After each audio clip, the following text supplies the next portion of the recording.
Assalamu alaikum wa rahmatullahi wa barakatuh. Welcome to another video.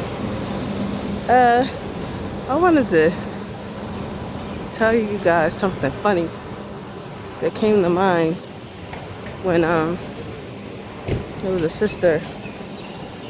She's one of the subscribers to this channel, and she moved to Morocco. And once she got to Morocco, she told me that she was mixing with the locals, and they were asking her some interesting questions, of course, basic things about herself. And then they started to ask her if she was a Muslim. So when she told me that, I started laughing. It was funny because she's like, I mean, look at me. Why would you ask me am I Muslim? She was so confused, right? So I said, oh yeah, that happened to me too when I was in Yemen. The Yemenis were asking me, of course, all about my family and what they do. What did your mother do? What did your father do? What did your grandmother do? Like, as far as occupation, what did they do? So I'm like, of course, at that time I couldn't really. I think I was doing sign language. Yeah, I didn't have the words or descriptions for the work that they did. So I was using sign language. At the time, my mom was in law enforcement, so I was like doing a signal for the shoulder for like the badges that go on in Yemen, the officers wear, they have their badges on their shoulders, and America is on their chest, but they understood what I was talking about. But anyway, so I remember them asking me, was I Muslim? And thinking, well, I'm covered. I have on the niqab. Why would they ask me am I Muslim? That's strange. So as soon as she said that, she was narrating what happened with her, I was laughing. I was like, oh yeah. I said, you know why? Let me give you a little insight. Due to the fact that there are non-Muslims who cover like us in their countries. In Morocco, you have the Orthodox Jews who are very traditional, and they cover up in all black. They cover up in all black. You know, they cover their faces, they cover everything. And they're Jewish. The same thing for Yemen. The Yemeni Jewish, or Yahud, they wore the clothing like of course, like the Yemenis. I'm not going to say that they wore it the same way, because there is a difference usually between sects and even religions. People will wear their garments differently, but to someone who isn't familiar or isn't from there, you wouldn't know the difference.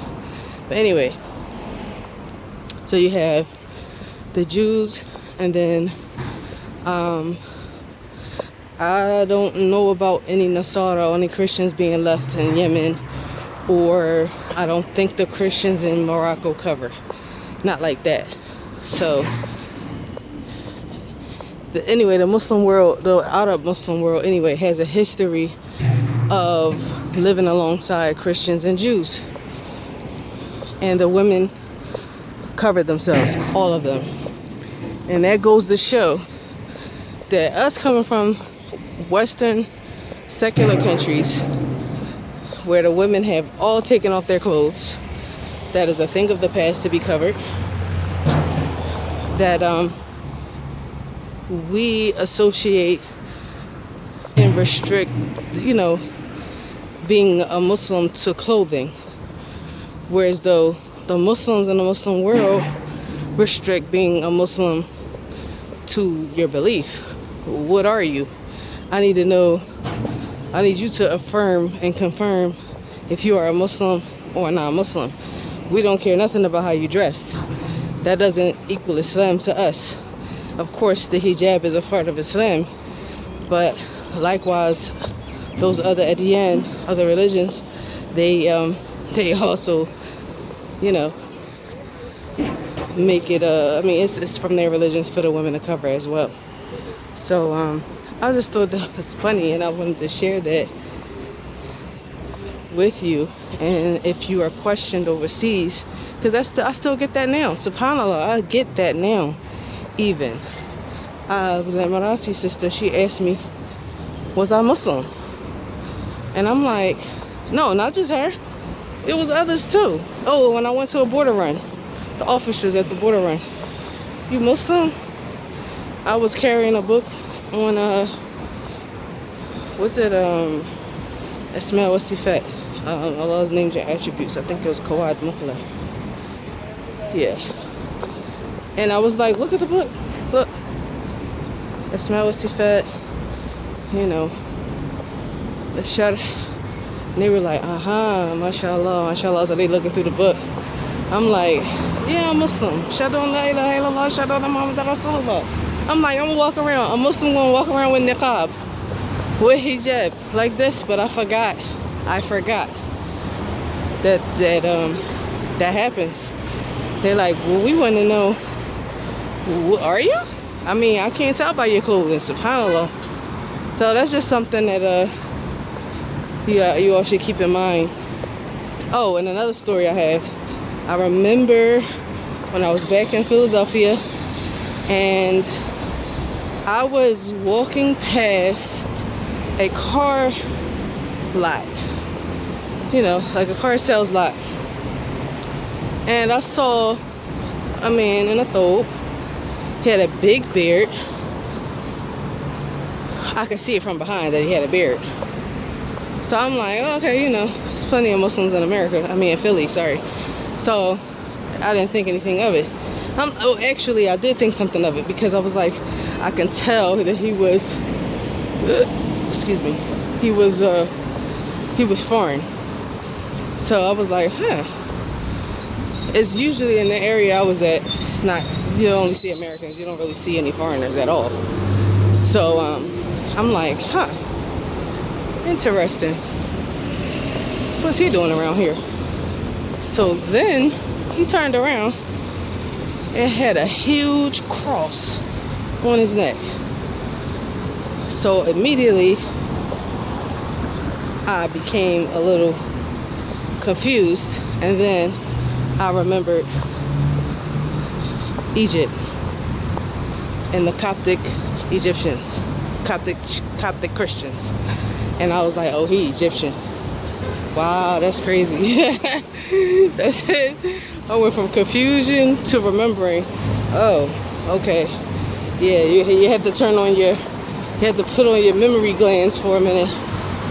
Remember where you've been and what you've seen, because that will confuse anybody if you don't know any better, of course. So yeah, that was something else. I was like, okay, yeah, Mr. Egyptian man, all right. Coptic Christian. Look, they stopped the car past the cross. They see women, they stop, mashallah. Anyway,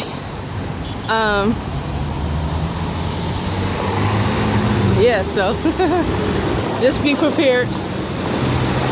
Your clothing, how you're dressed does not confirm that you're a Muslim. Not over here.